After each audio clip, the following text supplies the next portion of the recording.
김용남 의원이 검사 출신이기 때문에 윤석열 한동훈 두 사람 만남에 대해서 또 할 얘기가 많을 것 같아요.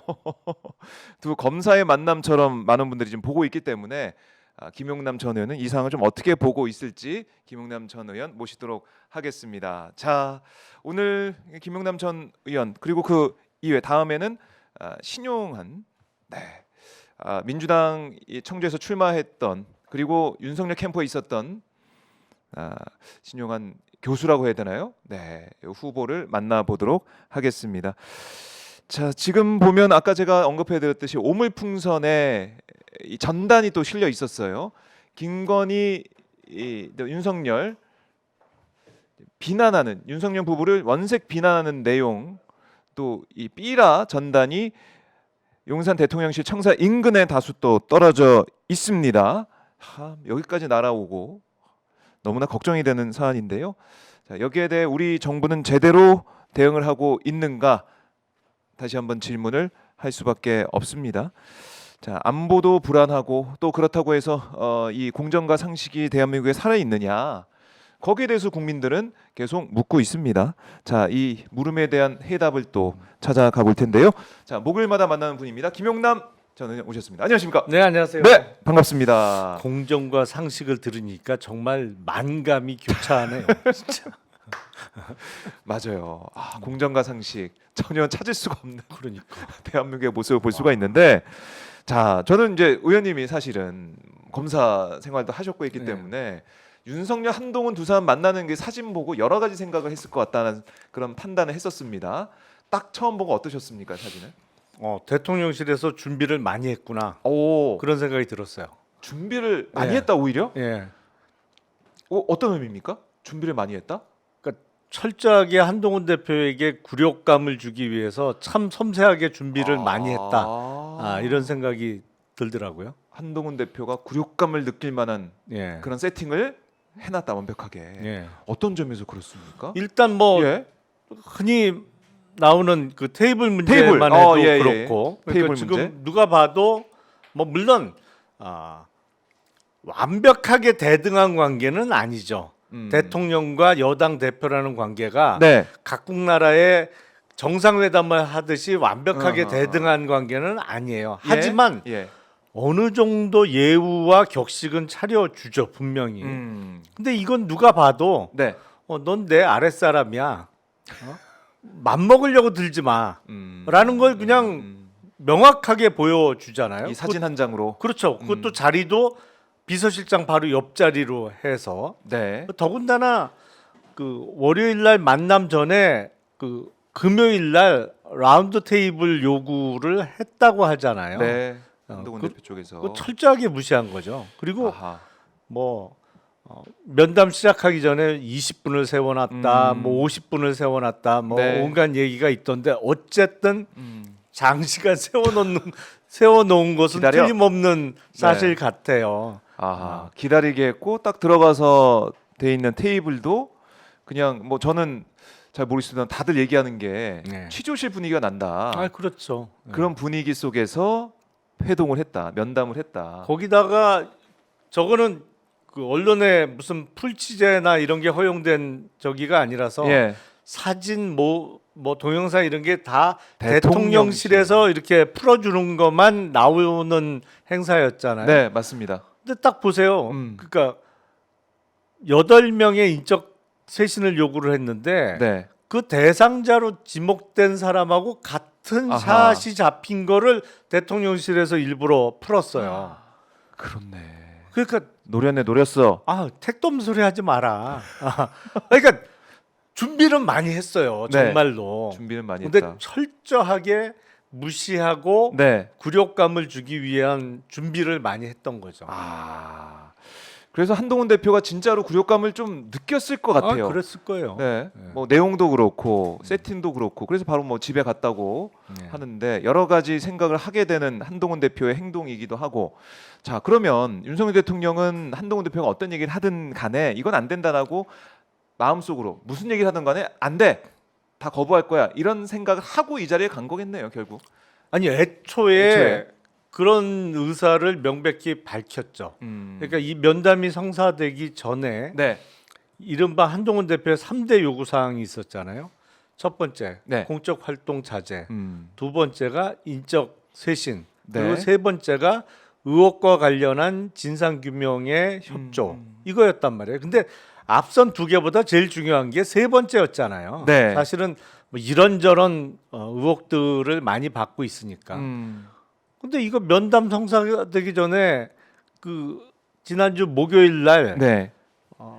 도이치모터스 주가 조작 사건에 대한 아하. 검찰의 무혐의 결정으로 그냥 이거는 면담이 이루어지기 전에 차버린 거예요. 택도 그렇네요. 없는 소리 무슨 의혹? 네. 뭐, 무혐의 끝났는데 어. 예, 이렇게. 뭐 혐의 없어. 예. 그리고 그냥 미리 차버리면서 음. 그래서 제가 지난주에 이거 아무런 성과 없이 끝날 거다라는 맞아요. 맞습니다. 그 예상을 말씀드렸던 건데 네. 그 예상대로는 됐는데 거기에 플러스에서 이렇게까지 홀대를 할 줄은 몰랐어요. 진짜로. 그거는 예상을 살짝 좀 뛰어넘었어요. 더 나갔다 한 걸음. 근데 윤 대통령 생각은 그거 같아요. 한동훈 대표는 내 이제 부하다. 네. 그 인식이 명확한 것 같아요. 네. 이재명 대표 만났을 때도 사실은 이 영수회담 뭐 그 단어 안 쓰지만 야당 대표 만나서도 그때 분위기 보면은 다르고 훨씬 다르고 여당 대표는 우리 편 아닙니까 사실은 여당 대표면은 내 편이고 내 우군이 돼야 되고 국회에서도 전략을 잘 짜줘야 되는 사람인데 이렇게 마주 보면서 검사 뭐 취조실처럼 조사실처럼 그런 분위기를 만들어 놓고 인상 쓰는 또 팔을 이렇게 벌리고 있는 사진을 일부러 올렸다. 이건 한동훈 대표 너 내 부하야. 까불지 마. 이거 아니에요? 팔도 벌리고 다리도 예. 벌리고. 그죠? 보이진 않지만 벌렸을 걸로 추정이 되는. 야, 그걸 통해서. 근데 한동훈 대표라고 이렇게 뭐 우리 한동훈 대표 이런 발도 썼다고 그러고 또 한동훈 대표가 좋아하는 제로 콜라도 시켜줬다고 그러고 이건 좀 배려한 거 아닙니까 그래도? 아니 예. 한동훈 대표도 아마 커피 마실 줄 알 거려. 아니 그러니까 제로 콜라는 술자리에서 남들 술 먹는데 술을 못 먹으니까 술 대신 콜라 마셨던 거지. 네. 근데 저거는 차담회였잖아요. 그렇죠. 차담인데 딴 콜라를 사람들은 줬어. 커피 마시고 뭐 아메리카노를 네. 마셨다고 그러는 것 같던데 대통령하고 비서실장은. 콜담도 아니고 어. 차도 안 주고. 아니 한 대표도 커피 정도는 마실 줄 알 거예요. 제가 알기로는. 근데 커피 주면 되지. 뭐 그럴 수도 있겠다. 커피는 어른들은 커피 마시고 그렇죠. 너는 네. 어? 노린 건 애는- 그거예요. 콜라 마시는 애. 야, 그거까지 정말 이제 노리고 준비했다면 진짜 꼼꼼하게. 그 준비 예. 많이 했다니까요, 정말로. 야, 대단하다. 이 구도 사진 구도도 예, 누가 또 경호원으로 추정이 되는데 직원이 이렇게 또 쳐다보고 있잖아요. 그러니까요. 이것도 뭔가 좀 굴욕감을 주는 사진 같기도 하고 이렇게 준비해서 안 돼라고 선을 그었고 그리고 이렇게 해서 집에 간 한동훈 대표 보내고 난 다음에 추경호 대표를 불렀단 말이야. 그게 압권이죠. 야, 그게 정말 압권이에요. 압권이다. 그러니까 원래 예, 그 오랜만에 성사된 면담이잖아요. 맞아요. 사실은 뭐 되네 안 되네 말도 많았던 건데 네, 그 오래간만에 이렇게 보면 그 밥 먹는 거 좋아하시는 분이 네, 밥 한 끼 같이 하자 보통은 이러기 쉬운데 처음부터 예, 저녁 약속 있다? 차담으로 예. 차담으로 잡혔다고 그러길래 아이고 보나마나 뭐 그, 안 되겠다. 안 좋게 끝나겠다. 답이 좀 들어가야 되는군요. 잘 되려면. 아니 그리고 이게 이제 오래 같이 있을 생각이 없다는 아하. 얘기를 표시한 거거든요. 왜냐하면 네. 밥 먹으면 그래도 이래저래 1시간 넘게 네. 뭐 앉아 있게 돼요. 근데 차담에는 지금 80분 면담했다고 하는데 80분. 진짜 80분인지도 잘 모르겠어요. 왜냐하면 만나기 전에 원래 4시 반에 예정돼 있었는데 뭐 20몇 분을 기다렸다 아니다 50분 넘게 서서 네. 대기했다 뭐 이런 얘기가 들리는 거로 봐서 네. 정말로 앉아서 이야기를 나눈 시간이 80분이 되는지도 아하. 의문이에요. 근데 야 난 저녁 약속 있으니까 이제 네. 그만 가봐. 그리고 이제 콜라 한 잔 먹이고 보낸 거잖아요. 예. 근데 바로 추경호. 야 원내대표 불러 이래갖고 원내대표 불러서 거기는 밥을 먹었단 말이에요. 저녁 먹는 자리에 불렀단 말이에요. 그러니까 그건 뭐냐면 너 당대표인데 원외잖아. 네 한 표도 없잖아. 아하. 뭐 표결을 할 때 한 표가 없죠. 그렇죠. 원외 네, 당대표니까. 그리고 너 없어도 돼. 그냥 원내대표하고 이야기해서 그냥 원내에서 끝낼 거야. 뭐 중요한 건 108명이니까. 네. 원내. 아니 근데 이걸 이렇게 노골적으로 표시를 해도 되나 싶어요. 그러니까 이게 한동훈 대표가 친한계 의원들 모여 있는 네. 그 텔레그램 방에 한 줄 올린 게 추경호 원내대표 그러니까. 만찬했다. 그걸 그대 직접 올렸다는 거 올렸다는 아니에요? 거잖아요. 그 기사를. 그러니까 그 거기에 다 이제 녹아 있는 것 같아요. 한동훈 대표의 이 생각과 굴욕감이라고 하나요? 이런 게 녹여져 있는 것 그러니까 같아요. 대통령실도 진짜 해도 너무했고 음. 누가 봐도 이거는 너무 무시하고 일부러 망신을 준 거예요. 근데 네. 그렇다고 그걸 바로 그 단톡방에 그 기사를 본인 스스로가 올리고 누가 이렇게 측근이 올린 것도 아니고 본인이 올리고 나는 밥도 못 먹었는데 이러면서 올린 거 대통령 면담 바로 그 다음 날 저녁으로 의원들 불러서 저녁 먹으면서 뭐 이런저런 얘기하고 아니에요? 네. 이렇게 또 노골적으로 아. 반발하는 모습을 보이는 것도 이거 뭐 세가시 하는 것도 아니고. 피장파장인 것 같아요. 아니 그러니까 저희가 이제 궁금한 게 우리가 그동안에 한국 정치에서 잘 보지 못했던 일들이 벌어지고 그렇죠. 있는 거 아니겠습니까? 네, 네. 이게 검사의 특수성, 습성 때문에 이런 모습이 나타나는 것인지 아니면은 윤석열, 한동훈 두 사람이 정말 뭐 특이한 건지 어떻게 보세요, 의원님은? 글쎄요, 뭐 검사 출신이라고 다 그러지는 않을 것 같은데 아니 물론 이제 검사 생활을 오래 하고 예. 그리고 그만둔 지 얼마 안 된 시점에서는 뭐랄까 조금 거친 게 있어요. 저도 그랬고 네. 확실히 좀 거칠어요 사람이. 지금 확실히. 굉장히 부드러우신데요. 저 10년 넘었잖아요. 그러니까 정치. 네. 검사 그만두고 그 초반에는 어. 몇 년 아주 그 시간이 얼마 안 됐을 때는 확실히 거칠어요. 말하는 것도 자기도 모르게 네. 뭐 말을 툭툭 던지고 아하. 이렇게 대화를 하다 보면 예. 듣는 상대방이 뭐 뭐야 취조다가나? 그렇지 뭐 그렇게 느낄 수 있는 그런 게 남아 있어요. 아. 근데 그래서 어느 정도 이른바 네. 검사 물이 빠지려면 시간이 어느 정도 필요한 것도 사실인데 이제 그런 몸에 밴 그 나쁜 버릇 같은 거 네. 아니면 상대방에 대한 배려가 좀 부족한 거는 시간이 지나면 조금 해소가 돼요. 그렇죠. 근데 예. 문제는 지금 벌어지고 있는 양상은 그러한 사소한 마이너한 문제가 아니거든요. 기본적으로 이거는 기본적으로 네. 대통령은 지금 정치할 생각이 없어요.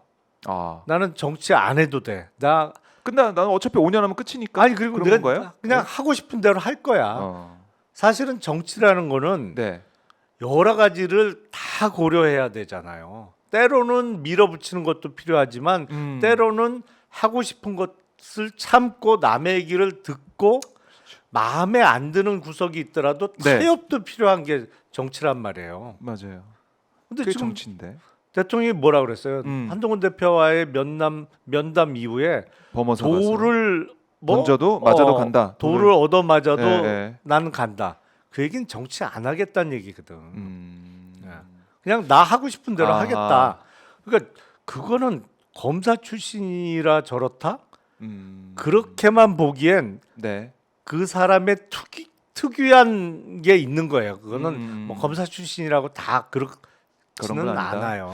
한동훈 대표도 좀 보면 뭐랄까 이 바로바로 반응하는 어떠한 자극이 왔을 때 네. 잠시도 못 참고 바로바로 반응하는 그런 네. 캐릭터가 있는 것 같아요. 아. 그거는 그러니까 검사 출신이라고 다 그렇다고 일반화하기는 조금 어려운 네.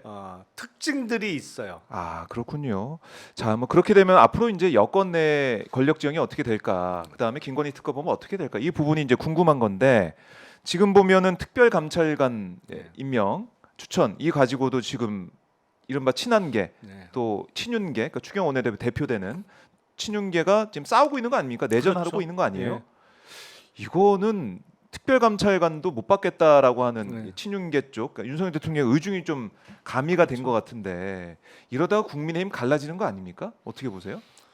거기까지는 지금 논할 단계는 아닌 것 같고 네. 왜냐하면 특검은 정말 이제 끝장을 보는 거예요 거의. 특검. 예. 그래서 특검으로 한판 붙기 전에 일단 감으로 지금 아. 옥신각신하고 있는 거거든요. 예. 특별감찰관은 어쨌든 국회 추천으로 대통령이 임명하는 자리고 음. 어떤 면에서는 대통령실에 근무하는 고위직 공무원이란 말이에요. 네. 근데 역할이 다른 참모들하고는 틀린 거죠. 그렇죠. 다른 참모들은 네. 보좌 기능이지만 음. 특별감찰관은 견제 기능이란 말이에요. 그러니까 다소 껄끄러울 수 있어요. 근데 껄끄럽다고 지금 안 하겠다는 거잖아. 네. 근데 한동훈 대표 입장에서도 지금 특검 얘기를 본인이 할 수 있는 상황은 아니라고 봐요. 만찬에서 안 했다고 하더라고요. 예. 왜냐면 그 정도로 아직 결심을 못했고 음.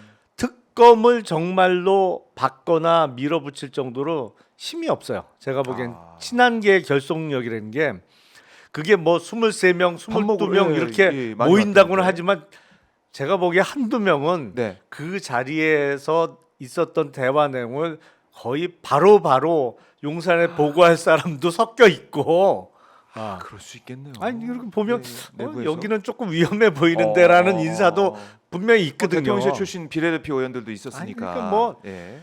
그러니까 그 모였다고 한동훈 대표가 그 표가 내 표다. 20표 이상 먹는다. 갖고 있다라고 아, 계산하면 그거는 완전히 그렇네. 대단한 착오고 그러니까 친윤 쪽에서도 무슨 얘기하는지 알아야 되니까 네. 그걸 친한계 의원들한테 다 물어볼 수는 없고 친윤계에서 가서 밥 먹는 자리에 가 직접 듣고 이제 전달해 주는 거죠. 그럴 수도 있겠네요. 그렇기 때문에 제가 보기엔 과연 10표가 될까가 좀 어. 퀘스천 마크인데 하고 싶어도 힘이 안 된다 지금 네, 예. 특검 통과는.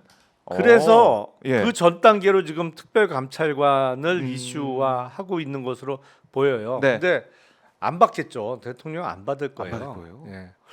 그러면 추경호 대표가 지금 국정감사 끝나고 의총할 때 이 부분까지도 논의할 수 있다라고 의원들한테는 공지했다고 하는데 이것도 논의 장에 가게 된다면 의총에 가게 된다면은 제대로 통과가 안 될 것 같다.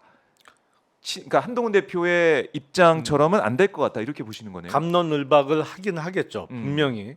지금 그리고 특별감찰관은 필요성도 있어요. 왜냐하면 지금 대통령실 돌아가는 게 엉망이니까. 뭐 국민들이 다 지금 이게 보고 계시니까. 견제 기능이 없어졌잖아요. 사실상. 그러니까 필요성은 있으나 네. 만약에 의총에서 서로 의견 충돌이 나면 결국에는 거기까지 추경호 원내대표가 할지 모르겠지만 거수해봐라 의견대로.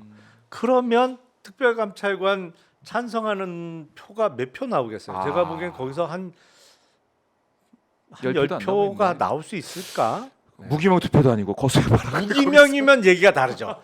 무기명이면 얘기가 근데 다를 뭐 텐데 의총에서 그렇게까지 안 하니까. 의총장에 이렇게 모여 있는 데서 예. 거수해 봅시다. 지금 국회에서 그렇네요. 특별감찰관 추천이 필요하다고 생각하는 의원 예. 손드셔. 지금은 상황이 아니다. 그리고 지금 이제 네. 특히 북한 인권재단 이사 추천과 연계해야 된다.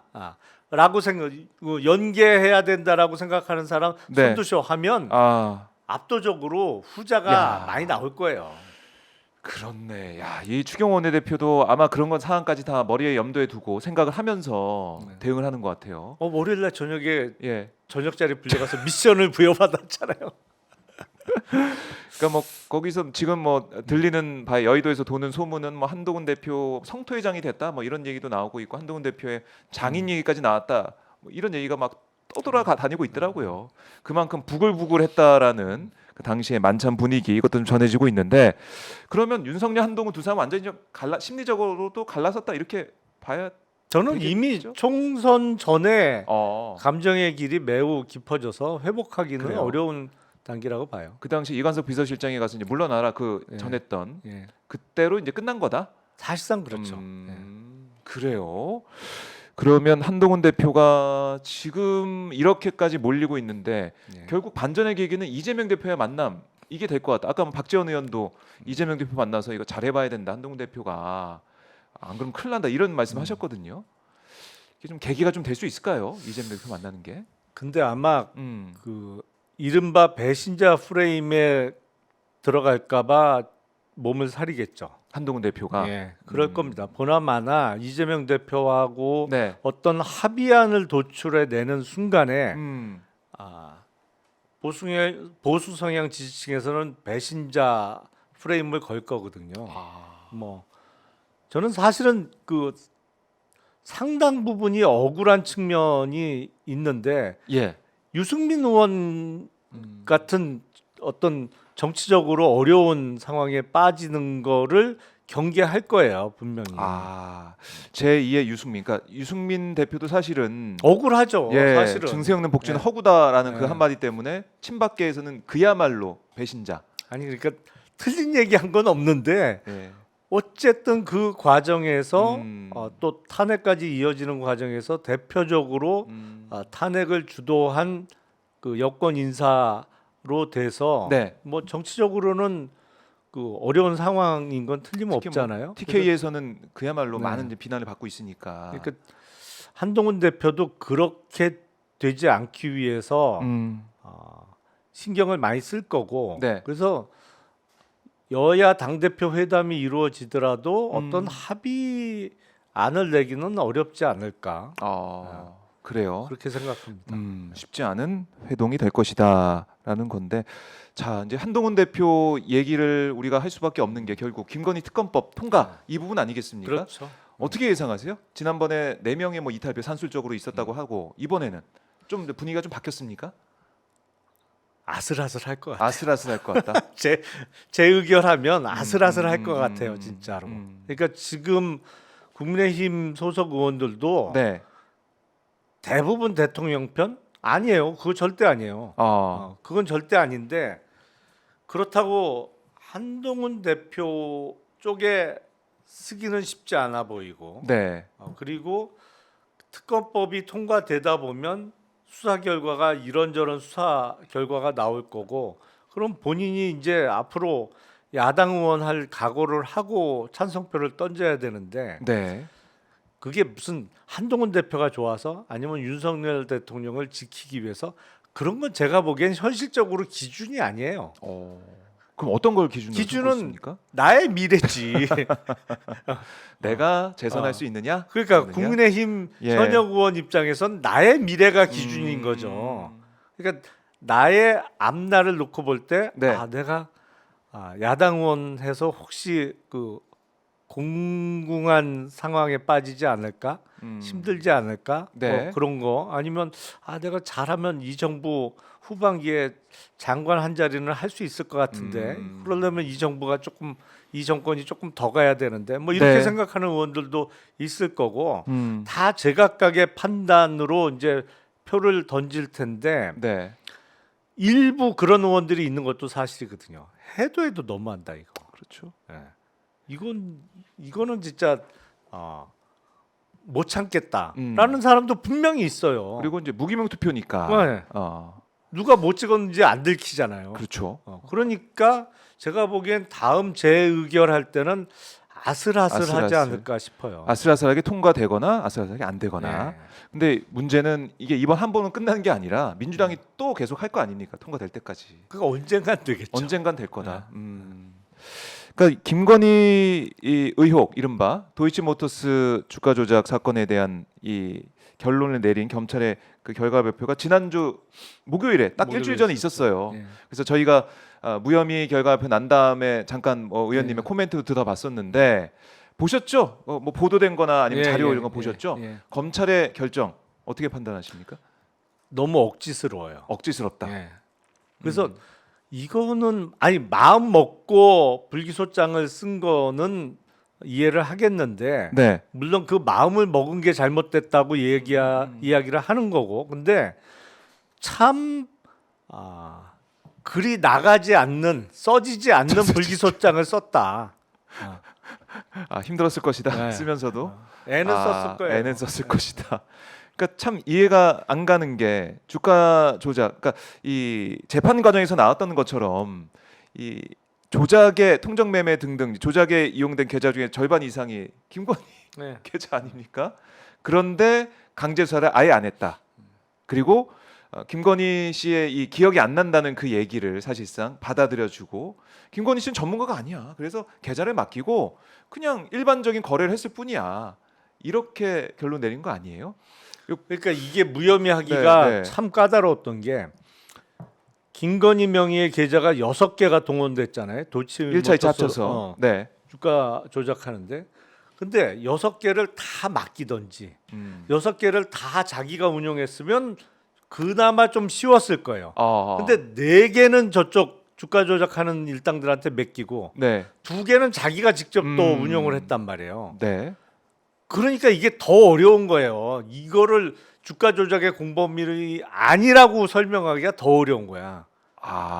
그러니까 다 맡겼으면 네. 몰랐다. 다 맡기고 난 몰랐다. 뭘 음, 사고 파는지 전혀 몰랐다. 네. 하던지 예. 내가 다 운영했으면 나는 일절 뭐 어허. 모르고 내가 그냥 내 판단으로 한 거다 했을 텐데 네. 4개는 맡기고 2개는 자기가 직접 했단 말이에요. 그러면서 이른바 7초 매매도 나온 거잖아요. 주가 조작하는 일당들이 이거 매도 쳐달라고 해달라, 네. 전해달라는 메시지가 나오고 나서 7초 후에 여기서 김건희가 직접 운영하는 계좌로 8만 주 네. 매도 주문이 나왔는데 이러니까 이거 쓰기가 어렵죠. 왜냐면 말이 안 되거든. 그게 다 우연이다. 그 예. 불기소 이유 중에 하나가 그게 권오수 회장의 요청에 의해서 권오수를 워낙 신뢰하기 때문에 했을 것이다. 네. 라는데 제가 지난주에도 말씀드렸습니다만 그건 내부자 거래지. 그렇죠. 어? 신뢰하고. 그 종목 회사의 회장인데 네. 도이치모터스 주식을 거래하면서 그렇죠. 도이치모터스 회장이 이거 팔아라 라고 연락을 만약에 해줬다고 하면 이거는 회사에 무슨 안 좋은 일이 있나 보다. 당연한 거 아니에요 그거는. 그럼요. 어? 그럼요. 그게 무슨 100주 200주도 아니고 8만 주인데 도이치모터스 주식이라는 게 예. 제가 얼마 전에 들어가 봤더니 하루 총 거래되는 주식 수가 네. 5만 주, 6만 주 수준이에요. 그래요. 그러니까 아침 9시에 개장해서 3시 반까지 폐장할 때까지 거래되는 총 주식 수가. 근데 한 사람이 일시에 8만 주 주를- 주문을 내면서 그게 다 체결. 그거를 또 한꺼번에 다 받아갔는데 아무 생각이 없었다고? 아니 이상하네. 본인 스스로 언론하고 인터뷰하면서 자기가 주식 전문가라고 그랬어. 자기 장사 미쳐. 자기 번 돈 다 주식으로 벌었다고. 예. 거기다가 무슨 비상장 단계에서의 무슨 BW나 뭐 이런 거래를 했을 어이구. 뿐만 아니라 시간에서 이루어지는 블록딜 거래까지 한 사람이에요. 이 사람이 어떻게 주식에 문외하냐. 저는 그러니까 말씀드려도 잘 모르겠는데 이 단어 자체를 용어 자체를. 그러니까 참 불기소장 쓰면서 예. 쓰는 검사도 이게 말이 되나? 라고 하면서 썼을 거예요. 그러니까 누가 수사했고 누가 이제 도장 찍은 다 남아 있는 거잖아요. 얘기했듯이 나중에 이거 다 문제가 된다. 그러니까요. 그래요. 될 거. 양심을 팔아먹었지. 양심을 팔아먹었다. 참. 그러니까 검찰은 죽었다라는 얘기가 나오는 거 아니겠습니까? 그러니까 이렇게 대놓고 말도 안 되는 결정을 어떻게 하려고 그래요? 아니 최소한의 조직의 체면은 지키고 가야 되는데 그래 뭐 꿇으라 그러니까 무릎 꿇는데 그래도 체면이 있으니까 절반쯤 꾸는 모습 정도에서 끝났어야 되는데 이거 완전히 꿇어버렸어요. 네. 완전히 꿇어버리고 그러다 보니까 검찰은 죽었고 검찰 개혁의 당위성, 필요성, 검찰이 수사해도 되겠느냐, 기소권을 가지고 있어도 되겠느냐 이런 얘기가 나오게 되는 것이고 특검은 무조건 가야 된다. 이건 확실해진 거죠. 일단 특검은 단기 과제고 네. 그 검찰의 기능이나 역할을 어떻게 할 거냐. 안 그래도 지금 상당히 어정쩡합니다. 네. 왜냐하면 지난 정부 때 있었던 형사법 개정, 이른바 수사권 독립과 관련해서 검경이 사건을 놓고 서로 핑퐁을 쳐요. 사건이 끝나질 않아요. 예. 그래서 지금 억울한 사람들은 뭐 2년이고 3년이고 자기 사건이 끝나지를 않고 나쁜 짓 한 사람들의 전성시대예요. 사실은. 그래요. 법을 잘못 만들었어요 그때. 제대로 그래서 못했다. 이 형사 범죄를 다루는 네. 기관의 책임이 불명확하게 돼 있어요 지금. 서로 밀어요. 그래서 사건은 서로 떠넘기면서 사건을 끝을 안 내기 때문에 네. 사실은 일본 검찰이 사건의 기소 내지는 최종적인 처분에 상당히 소극적이었습니다. 네. 그래서 일본 검찰이 사건을 오래 끌기로 유명했어요. 음. 그래서 결론적으로 등장한 게 뭐냐? 야쿠자의 전성시대가 왔었어요. 지금은 이제 야쿠자도 거의 소멸해 가는 상태지만 네. 이제 몇십 년 전 상황을 보면 그게 뭐냐면 억울한 일을 당한 사람의 일을 수사기관에서 제대로 매듭을 못 지어주는 거예요. 그러면 경찰, 예. 검찰 넘어가는데 검찰에서 이게 확실하게 매듭을 못 지어줘. 그러면 정말 억울한 사람 당한 사람들이 뭐 그 중엔 더 나쁜 일을 하고도 네. 또 악용한 것도 있겠지만 일부는 자기가 억울한 일을 당해서 피해를 어마어마하게 받는데 아니 국가 수사기관이 이거를 해결을 못 해줘. 그럼 그 사람들이 어딜 찾아갔냐? 야쿠자를 찾아가서 의뢰를 한 거예요. 그러면서 이제 수십 년 동안 일본 야쿠자의 전성 시대가 이루어졌는데 우리나라는 뭐 아직 그 정도 상황은 안 갔습니다만 그 비슷한 초기 상황이에요 지금. 그래서 나쁜 짓 하려면 지금 해야 돼 사실은 이럴 때. 그래요. 이게 처벌이 제대로 안 돼요 지금. 그러니까 이 문제까지 포함해서 네. 정말 제대로 법을 만들어서 개혁을 해야 된다. 이건 그러니까 확실해 보이고. 어차피 정리를 해야 돼. 네. 사실은 이거는 지금 정부의 책임도 일부 있습니다만 지난 정부에서 너무 과욕을 부리거나 아니면 형사사법 시스템을 바꾸는 데 있어서 정치하지 못했어요. 치밀하거나 현명하지 못했어요. 그게 폐해가 네. 억울한 시민들이 지금 받고 있습니다. 그래서 이 상태로는 오래 못 갈 것 같아요. 어차피 바꿔야 돼요. 한번. 네. 그럴 때 제대로 바꿔야 된다. 특히 검찰의 이제 폐해. 특히 강자에게는 약하고 약자에게는 강한 이런 모습들, 공정과 상식이 사라진 이런 검찰 수사 결과, 이런 모습을 국민들이 못 받아들인다. 검찰 개혁 피할 수 없다. 이렇게 정리를 해 보고, 자 그리고 이제 강혜경 씨가 법사위 나와서 증언을 했단 말입니다. 그 뉴스를 좀 보셨을 텐데 네. 보시고 좀 어떤 예감, 어떤 소감이 좀 드시던가요?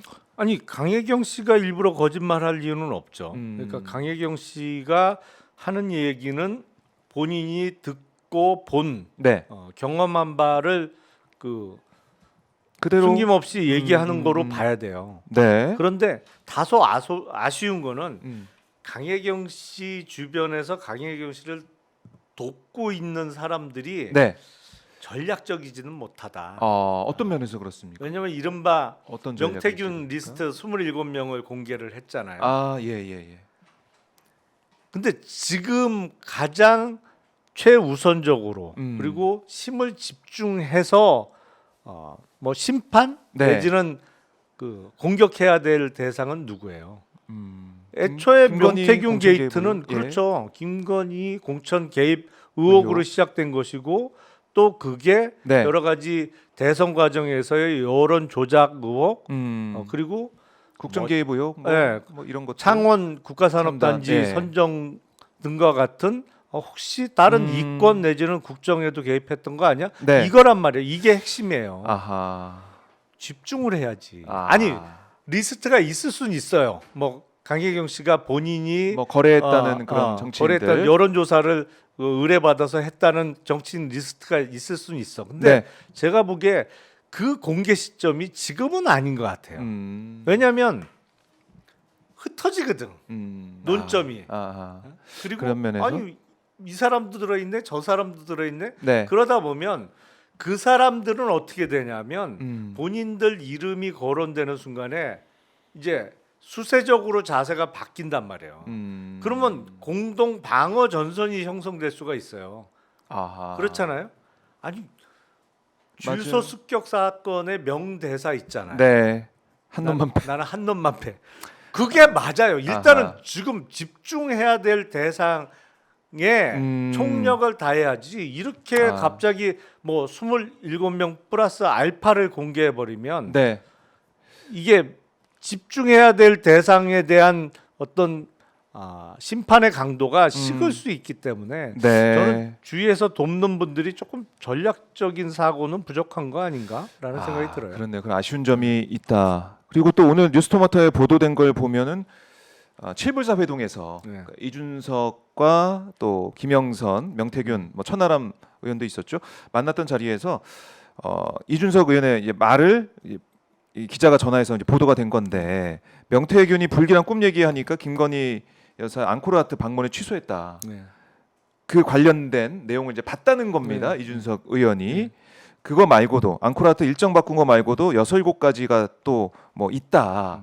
그러니까 그야말로 명태균 씨가 이렇게 김건희 여사와의 친밀함 그리고 정말 국정에 개입한 거 아니겠어요? 이 정도 되면은 국정 개입 관련해서 이 꿈 얘기. 그러니까 이게 꿈 얘기 그다음에 뭐 주술 관련해서 안진뱅이 주술사나 장립문사 이런 얘기 하는 거 보면 가마솥 꿈 얘기 하는 거 이런 거 다 정확하게 보면 이 국정에 뭐 주술이 개입된 거 아니냐 이런 얘기까지 나올 정도로 심각해 보이는데 이거 좀 어떻게 보셨습니까?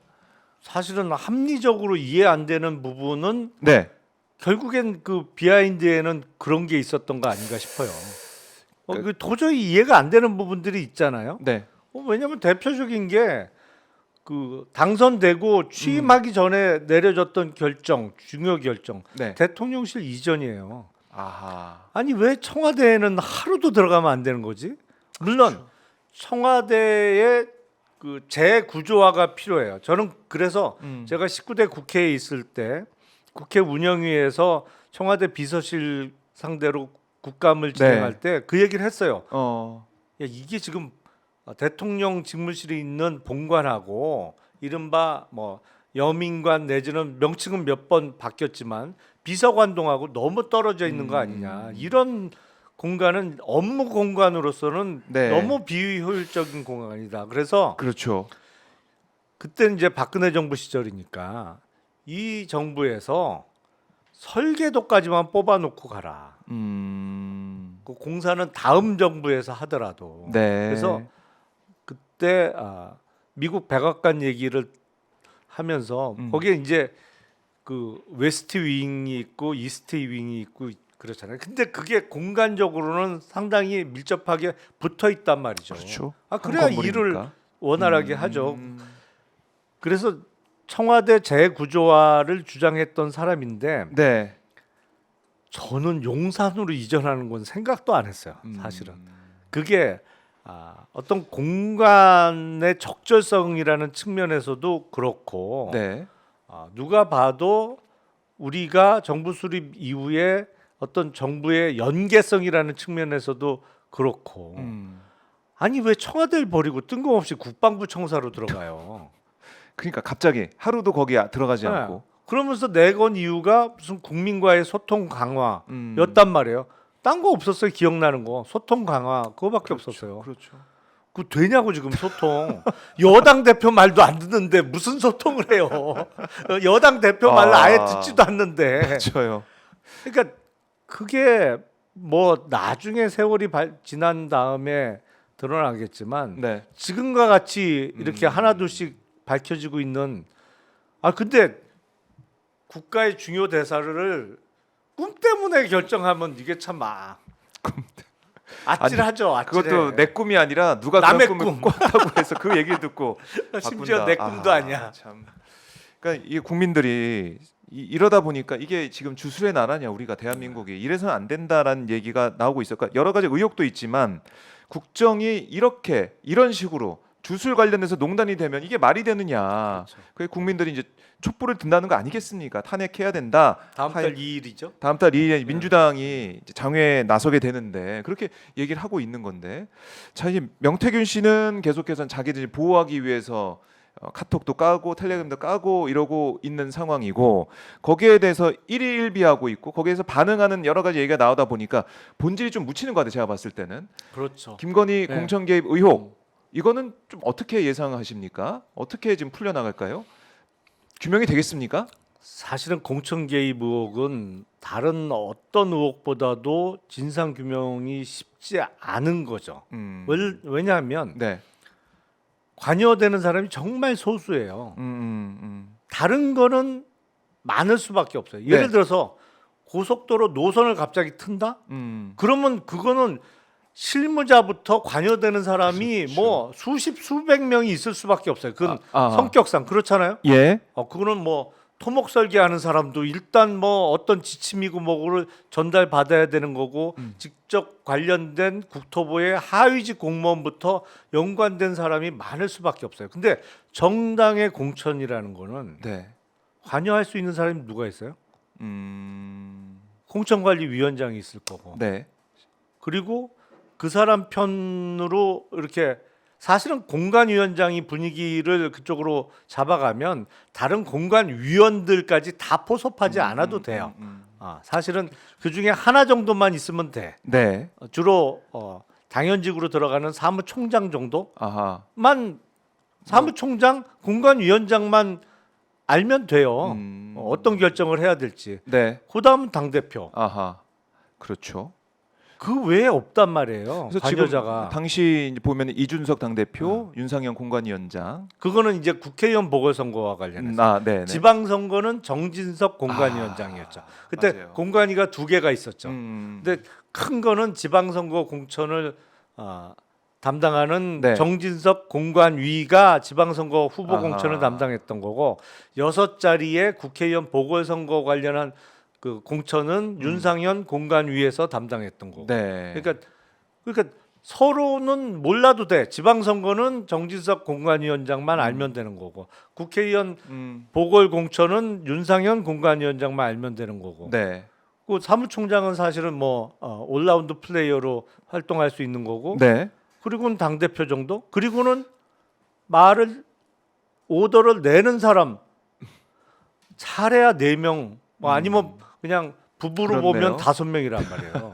그러니까 그 사람들이 근데 공천 개입 있었지라고 얘기할 리가 만무하잖아요. 그 진술 확보가 예. 쉽지 않다. 소수이기도 하고 그 사람들만 침묵하고 있으면 이게 안 나갈 거야. 그 사람 당사자도 그렇게 생각하고 있으니까. 다 아니라고 그러지. 어려운 과정이 될 것이다. 그 공천 개입 의혹은 사실은 그와 관련한 이런저런 증거들은 나올 겁니다. 네. 아니면 정황 같은 거는 뭐 이미 이미 꽤 많이 녹취가 나왔죠. 보도가 됐죠.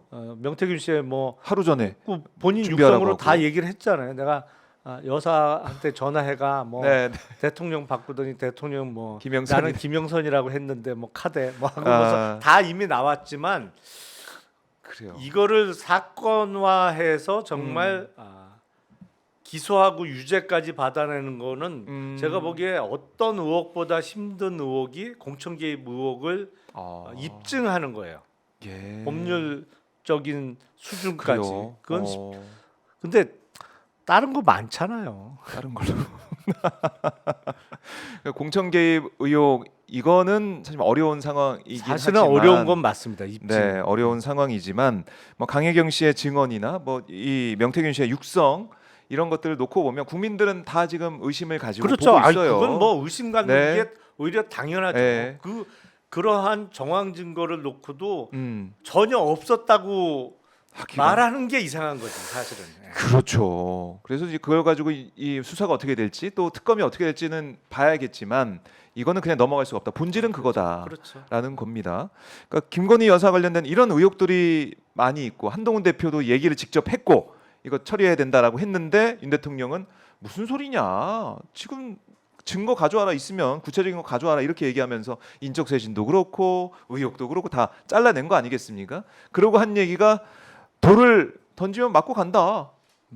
이 한마디 했어요. 돌은 다 피하고 있죠 지금 사실은. 피하고 피하고 있는 거지. 그 돌을 정말 맞겠다고 했으면 적어도 도이치모터스 주가 조작 사건은 원칙대로 해라. 네. 하고 검찰은 기소하고 기소했어야죠. 예. 그럼 법원의 판단을 판단을 받아보겠다. 받아보는 거지. 그게 돌 맞는 거지. 음, 아예 뭐 법원까지 가지도 않고 검찰에서 무리하게 불기소하는 게 무슨 돌을 아하. 맞는 거예요. 그거는 돌을 피하는 거지. 그런 건데요. 뭐돌 던져봐라도 안 맞는다. 나 그냥 내 가게 간다. 던져 보든지. 방탄유리를 그래서 나 안 아파. 뭐 이렇게 하면서 가는 건지는 모르겠습니다만 전혀 앞뒤가 맞지 않는 상황이다. 글쎄요. 이게 지금 전국이 국민들이 볼 때는 너무 지금 답답할 것 같아요. 왜냐? 이렇게 증거와 정황이 차고 넘치는데 윤 대통령이 사실 이 권력을 쥐고 있기 때문에 권력 기관도 돌아서지 않고 있기 때문에 할 수 있는 게 없잖아요. 이 답답함 어떻게 풀어야 됩니까, 의원님? 그때 과거의 그 집권자들은 저 정도는 아니었던 거로 제가 기억하거든요. 박근혜 때도 안 그랬죠. 사실은. 한 박자가 늦게 물러섰죠. 아, 그러니까 물러서긴 그때도 했다. 사실은 버티다. 아니 내 마음대로 할 거야. 그러진 않았어요. 근데 음. 이 대응하는 게 꼭 한 박자씩 늦었어. 그러니까 네. 막판에는 개헌도 수용하겠다고 했잖아요. 맞아요. 근데 그때는 그거를 이미- 한 박자 일찍 했어야지. 그러니까 이미 개헌으로 해결이 안 될 상황이 된 다음에 개헌 얘기를 꺼냈단 말이에요. 네. 그러니까 꼭 한 박자씩 늦게 대응했는데 지금은 아예 아예. 한 발짝도 안 물러서 아. 이거는 뭐 아예 그냥 나는 내 갈 길을 가련다잖아요. 네. 그러니까 이런 거는 처음 보는 것 같아요. 과거에도 국민 여론이 안 좋아지고 그러면 뭐 한 사과도 발짝씩 하고 물러섰단 말이에요. 인적 쇄신도 하고 네. 그랬는데 그리고 뭐 사법 처리도 측근들 하고 다 그렇죠. 했다고요. 대통령 가족들 예. 특검 다 받고 다 뭐 감옥 간 가족들도 그럼요. 다 있었고. 예. 근데 김건희 여사 관련된 문제는 김건희 여사가 아프다 그러잖아요. 집사람이 지금 알아 아니, 누워 있는 근데 상황이다. 저는 그 얘기 듣고도 참 예. 황당했는데 저렇게 공적 지위에 대한 인식이 없나 그런 생각을 했는데 네. 공적 활동 자제에 대한 대답이 지금 이미 자제하고 있고. 집사람이 자제하는데 그게 다른 이유가 아니라 예. 컨디션이 안 좋아서 자제하고 있는 거잖아요. 음. 예? 몸이 아프다. 네. 그래서 뭐 앞으로도 자제. 그러니까 컨디션이 안 좋아서 아. 자제를 하고 있는 거잖아요. 근데 국민들이 원하는 건 컨디션 좋아져도 나오지 말라는 거잖아. 맞아요. 선을 넘지 마라. 예. 컨디션 좋아졌다고 또 마포대교 가지 말라는 건데 네. 대통령이 대답은 지금 뭐 컨디션 안 좋아서 하라고 그래도 안 해. 아. 근데 안 한 적은 지금도 몇 번 있었어요. 그러니까 예를 들어서 지금 예. 그 명품백 동영상 공개된 맞아요. 다음에 순방 갔다 와서 네. 아예 안 나왔죠. 사실은 잡혀 있던 도이치 순방을 취소했죠.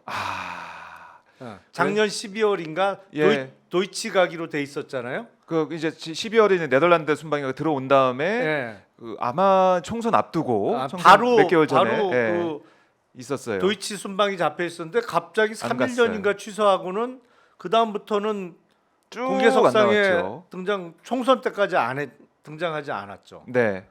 그러다가 이제 뭐 좀 상황이 나아졌다고 판단하니까 이제 마포대교 나온 거잖아요. 네. 그거 하지 말라는 건데 아, 뭐 아파서 안 한다는 게 엉뚱한 대답을 하는 거예요. 그러니까 그렇네요. 지금 상황 인식이 완전히 잘못돼 있어요.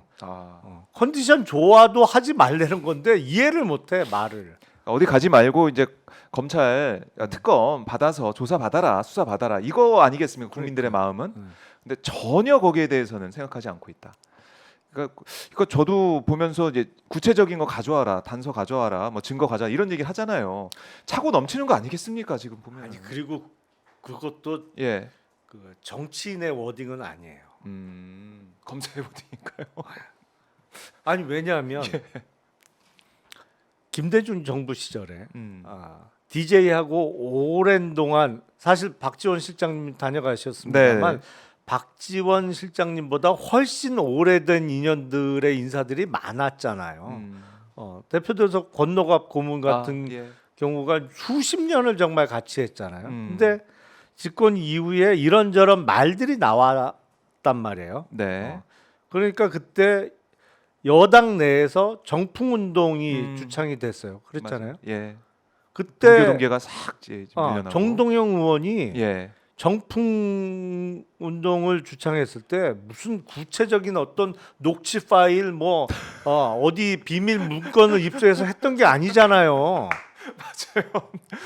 이렇게, 어. 이렇게 난리 나서 그런 게 아니에요. 예. 국민 여론이 안 좋다. 그래서 그 동교동계 인사들 오래된 사람들 이거 인적 쇄신 해야 된다라고 주장을 한 거고 네. 그때 이선 후퇴했단 말이에요. 맞아요. 국민 여론을 보고 인적 쇄신 주장했을 때 김대중 대통령이 예. 그 사람들이 뭘 잘못했는데 너 증거 가져와봐. 자세히 적어와봐. 내가 맞나 틀리는지 체크해보고. 정무수석하고 비서실장한테 검토시키고 내가 한번 그리고 얘기 들어볼게. 그러지 않았어요. 이거는 네. 그렇네. 맞네요. 지금 윤석열 대통령이 예. 하는 얘기는 어. 정치인의 언어일 수가 없어요. 어. 기본적으로 정치인은 아니 소문이 안 좋아, 민심이 흉흉해.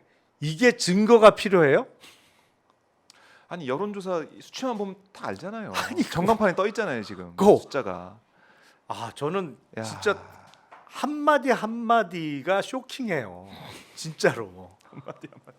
아, 그러니까 이 대한민국의 역사를 새로 쓰고 있는 건 맞아요 지금 보면. 그건 맞아요. 이상하게 진짜 듣도 보지도 못한 대한민국을 경험하고 있는 건 맞아요. 네. 그리고 여당 대표 만나서 이제 제로 콜라 시켜주고 이건 차단한다고 하면서 제로 콜라 시켜주고. 야 이거는 아마 나중에 영화의 한 장면으로 등장하지 않을까. 제로 콜라. 그래서 저는 그런 생각이 들더라고요. 아니 코카콜라 주식을 갖고 있는 이런 생각이 들죠. 콜라가 왜 등장하지? 이런 생각도 좀 해봤는데 이제 시간이 좀 많이 갔지만 그래도 네. 경제 얘기를 그래도 해보게 그러니까요. 되면 네. 우리 증시가 지금 큰일 났다는 얘기 많이 하고 있는데 지금 제가 봤더니 삼성전자 지금 10월 24일 오전 10시 53분 기준으로 58,000원 1,100원 어제보다 떨어졌네요. 코스피도 0.14% 3.72 포인트 떨어져 있는 2,595.9 2,500선에 지금 가 있습니다. 우리 시장만 왜 이렇게 저평가되어 있는 겁니까? 왜 이렇습니까? 여러 가지 요인이 겹쳐 있습니다만 네. 뭐 기본적으로 한국 주식은 저평가를 계속 받아왔죠. 거버넌스에 문제가 있어요. 네. 주주를 홀대하는 그리고 아하. 그 지배주주의 이익에 따라서 갑자기 회사를 쪼갰다가 합쳤다가 하는 일을 반복하는 게 가능한 게 한국 시장이다 보니까 네. 기본적으로 상장 주식에 대한 신뢰가 부족한 게 깔려 있는 데다가 그 다음에 이제 실적도 안 좋은 거죠. 삼성전자 같은 경우에는 사실은 이제는 문제가 본격적으로 불거지기 시작했잖아요. 네. 저는 이것도 근본적으로는 거버넌스의 문제라고 생각하는데 그리고 이 정부 들어서 거의 내내 고환율이에요. 달러가 지금 기준 환율이 1,380원을 넘나들고 있으니까. 네. 근데 이렇게 환율이 높으면 그 전에도 뭐 1,400원도 가고 IMF 때는 1,800원을 넘은 적도 있습니다만 네. 오래 지속되지는 않았단 말이죠. 왜냐하면 이렇게 고환율이 되면 원화 저평가가 이루어지면 우리나라가 수출하는 물건들의 가격 경쟁력이 생기잖아요. 그러니까 달러 기준으로는 가격이 싸지니까. 맞아요. 그러면 수출이 늘면서 또 수출 대금이 들어오면 많은 달러가 이제 한국에 들어오면서 달러 값이 떨어지는 네. 이런 어떤 사이클적인 현상이 있었는데 최근에는 계속 고환율이에요. 최근에 보니까 최상목 경제부총리는 1,400원 뚫리는 거 뭐 어쩔 수 없다. 뭐 이런 취지로 발언을 했던데. 그거 심각한 발언 아닙니까? 이거 어떻게 지금 외국에서 반응할지. 그러니까 이런 발언을 하면 안 되는 거지 기본적으로. 그러면 외국 기관 투자자들은 어떤 사인으로 받아들여요? 한국 정부가 환율 방어를 포기했구나. 그러면 원화값이 더 떨어지는 거예요. 그러니까 달러값이 더 올라가는 거지. 그러니까 경제부총리 씩이나 되는 분이 이렇게 얘기하면 안 되는 거예요. 기본적으로. 네. 하하. 이게 환율 방어 포기했다는 시그널이잖아요. 확실한. 그러니까요. 근데 더 웃긴 거는 이창용 한국은행 총재는 환율 이거 문제다. 잡아야 된다. 또 이렇게 얘기를 했어요. 이 엇박자 이 모습. 이거 꿈짝도 안 맞아. 대표적인 뭐랄까요? 네. 우리나라 국가 경제를 이끄는 부축이죠, 대표적인 뭐 사실은. 두 수장, 예. 한국은행 총재와 경제부총리 간에도 거의 동시에 다른 얘기를 하고 있어요. 지금 네.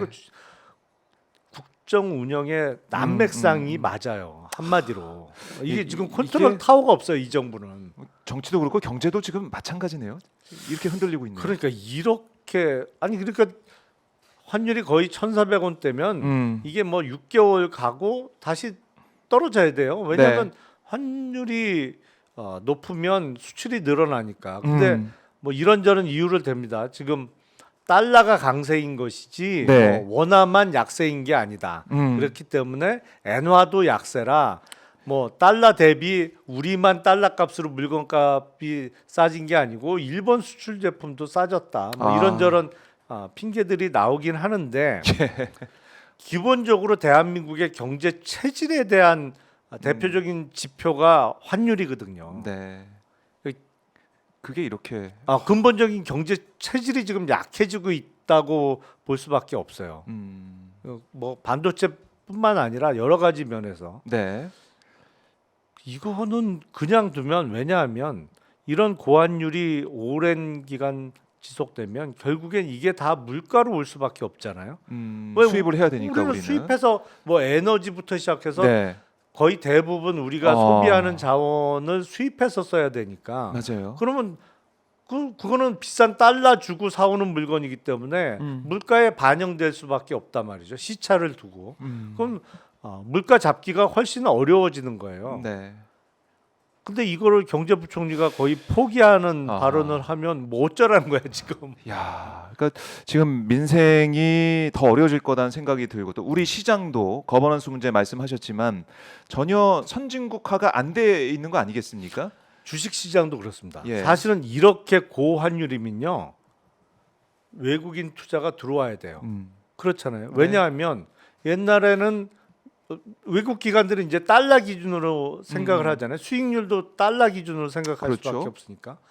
아니 1달러를 주면 한국 주식 1,100원어치밖에 못 샀는데 지금은 1달러를 갖고 들어오면 거의 1,400원어치를 산단 말이에요. 그러면 한국 주식 너무 싸다. 네. 그 옛날에 1달러였던 한국 주식이 0.8달러밖에 안 가는 거잖아요.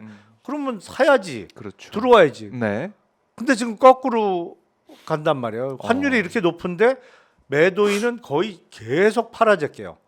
삼성전자 왜 그럴까요? 주식도 진짜 어제 하루 좀 좀 매입이 예, 있었고 있었다고 하더라고요. 어쩌다 하루고 네. 수십 일 동안 주구장창 팔아제낀단 말이에요.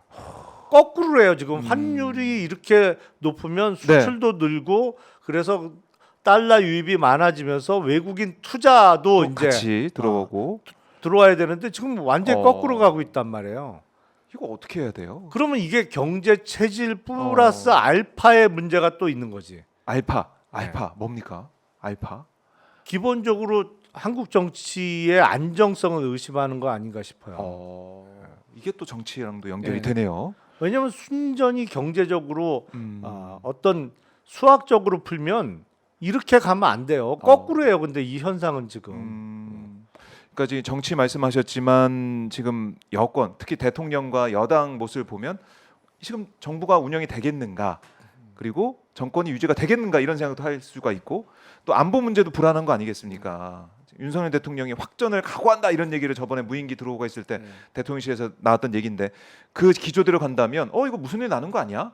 이런 생각을 또 밖에서 보면 할 수도 있고 이런 여러 가지 문제들 투자하는 사람 입장에선 제일 싫은 게 변동성이잖아요. 불안정성이잖아요. 예측 불가능성이 높은 게 제일 싫은 요소인데 아예 뭐 확실하게 좋아지든지 아니면 확실하게 나빠지든지가 보이면 투자 방향을 결정할 수 있는데 네. 이게 불안정성이 커지면 제일 싫단 말이에요. 그 상황이. 근데 윤석열 정부의 지금 국정 운영 상황을 볼 때 이 예측 가능한가? 그게 안보 문제가 됐던 다른 정치 아니면 사회 문제가 됐던 네. 지금 뭐 의료 대란도 그냥 불확실성이 계속 지속되고 있는 거잖아요. 그렇네요. 그러니까 이런 거를 가장 싫어하는 건데 네. 그런 상황에서는 외국인 투자자들이 리스크를 감내하고 한국에 투자하려고를 안 하는 거죠. 네. 그러니까 한국 주식은 이래저래 지금 상황이 안 좋아요. 특히 뭐 삼성전자 지금 많은 분들이 가지고 계실 텐데 10만 전자, 뭐 13만 전자 얘기했는데 지금 이러다 보니까 너무 다 지금 삼성전자 이 시황만 보신 분이 많더라고요. 요즘 보니까. 제가 보면 네. 삼성은 거버넌스가 바뀌어야 됩니다. 이 상태로 해결 안 될 것 같아요. 그래요. 예. 뭐 지금 4가문까지 발표하고 4가문 발표 이후에 이게 삼성이 달라진 모습이다, 달라질 거다 이렇게 보는 언론 보도도 있긴 하지만 의원님 보기에는 좀 더 거버넌스가 바뀌는 실질적인 모습이 필요하다. 반성문은 보시는데요? 썼습니다만 그 이후에 실제 행해지고 있는 조치는 뭐예요? 파운드리 사업부의 축소예요. 인원 줄이겠다, 네. 투자 줄이겠다. 지금 평택 고덕동에 있는 삼성전자 반도체 공장, 거기에 이제 공장이 4개잖아요. 네. 이제 팹 1, 2, 3, 4까지 있는데 사실은 4공장은 지금 안 돌아가고 있어요. 그리고 미국 텍사스에 지금 대략 60조 원 이상을 투자해서 지은 공장, 네. 이게 대부분 파운드리 주문 생산을 위해서 지은 공장인데 거기 ASML에서 기계 사다가 넣고 이제 돌리면 되는 건데 그 주문을 연기시켰잖아요. 기계 당분간 안 넣겠다는 거거든. 네. 그러면 파운드리는 뭐 물론 가장 근본적인 문제는 주문을 못 받는 거예요. 파운드리는 주문 생산이니까 그럼요. 고객이 있어야 누군가가 되는데. 삼성전자한테 이렇게 반도체 만들어 주세요라고 주문을 넣어줘야 되는데 그 주문을 못 받고 있단 말이에요. 아하. 그러면 반성문은 썼지만 어떻게 좋아질 건데? 라는 질문에 대한 답이 없어요 지금. 그래요. 그냥 답이 안 보이는 그런 상황이다. 참 저희가 경제 얘기도 좀 많이 해봐야 되는데 시간이 좀 오버가 돼가지고. 그러니까 이 월요일 날 유난 회동만 갖고도 몇 시간을 얘기를 해도 모자라. 하도 그럼요. 황당한 일들을 많이 벌여나갔고. 참 나라 걱정하느라 좀 다들 너무나 힘듭니다. 우리 국민들에게 좀 좋은 소식을 저희가 전해야 되는데 이 콜라 얘기, 제로 콜라 얘기 이 얘기를 하면서 이렇게 시간을 보내야 되는 이선 씨 너무나 안타깝고요. 다음 주에는 좀 경제 얘기를 많이 하면서 생산적인 말씀을 나눠보도록 하겠습니다. 의원님 말씀 잘 들었습니다. 네, 감사합니다. 고맙습니다.